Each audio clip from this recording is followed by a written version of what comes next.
You know, I've been meaning to talk about this anime for a good while now, especially since I marathoned the whole first season in less than about 6 hours. So, and I'm talking about Tokyo Ghoul. All 12 episodes. Just watched them all through. And really, I will have to say, this is an anime about drastic change.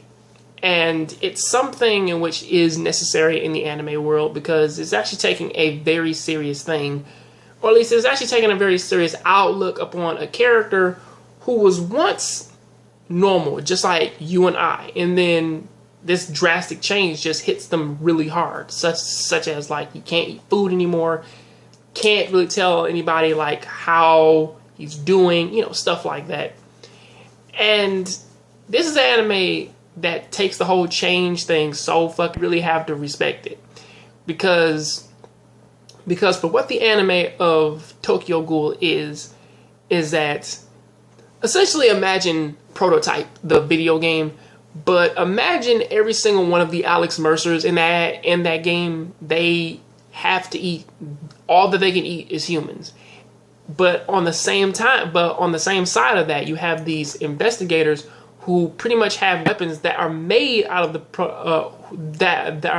of who use weapons that are made out of the special abilities of each one of the beasts, or in this case, the ghouls. And essentially, it's kind of fucked up too, because a lot of people, they necessarily don't realize that ghouls aren't all that different from any other human, except for the fact that they have superhuman abilities, and also they have these appendages that grow out of their bodies, which that they can use to attack people.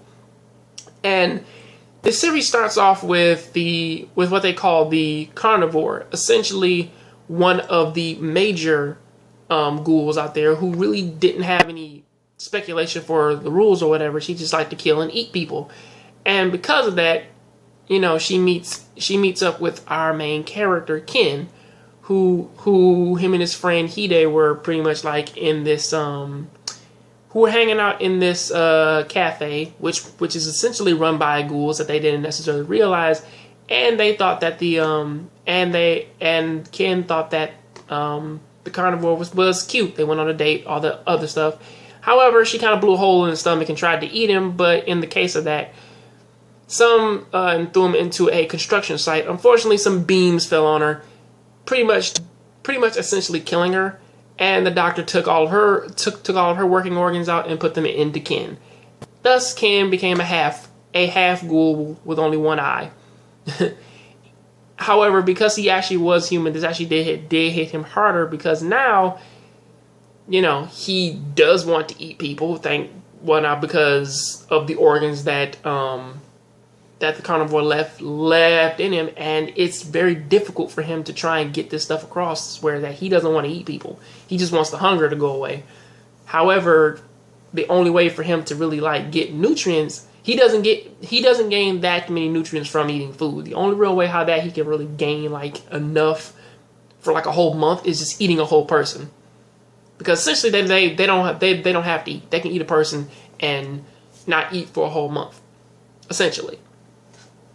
And that's pretty much the interesting thing about it. It goes from this whole thing of, it goes through this entire arc of him learning about the ghoul, the ghoul world, how ghouls live, how pretty much say how because of what he is, other ghouls, they want to eat him as well, and how that if another ghoul eats him, they gain tremendous power, which is a very scary thing. Also, ghouls really aren't all that easy to kill. The only way to kill a ghoul is to use another ghoul's. I believe that only ghouls can kill ghouls, or at least that's how it is when the investigators try and kill them, because they use weapons. Because again, it uses the parts of other ghouls just shaped into weapons so that the investigators can use them.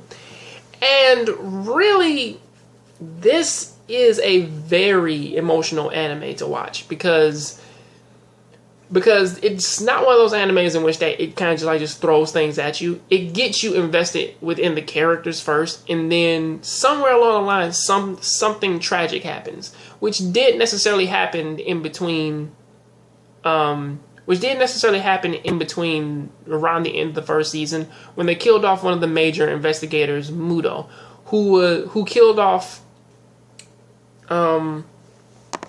he kills off this younger ghoul's parents. Her name is Hinami, and he kills off her father and kills off her mother and uses both of their powers to go ahead and, well, now they both seem to have very devastating powers. The father pretty much having this whip-like thing, which essentially which appears to works a lot like how Renji's sword is.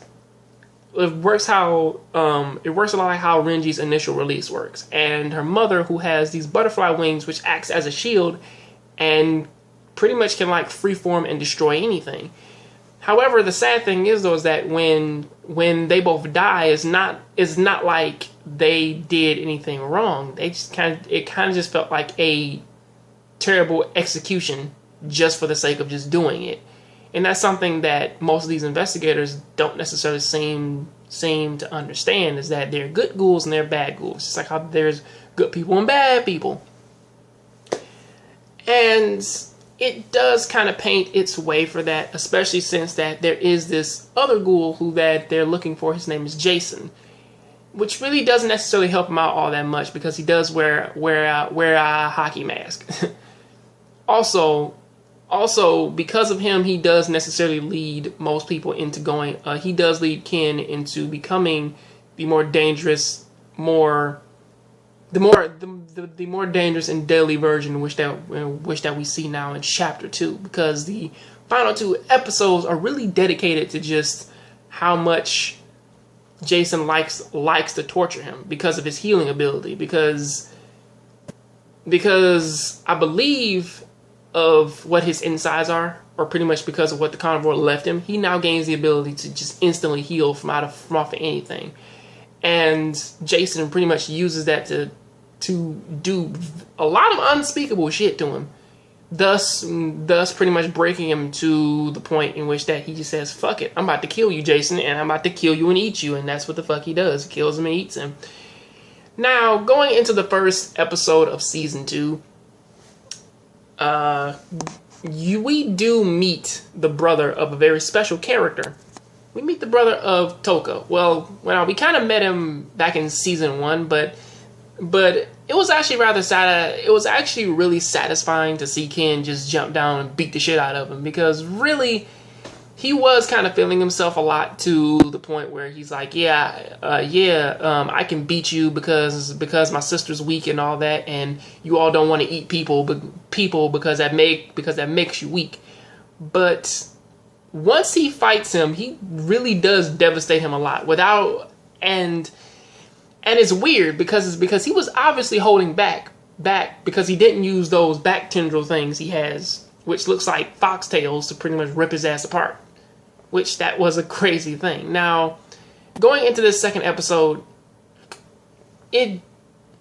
everything's back to normal. Everybody's trying to get on with their lives.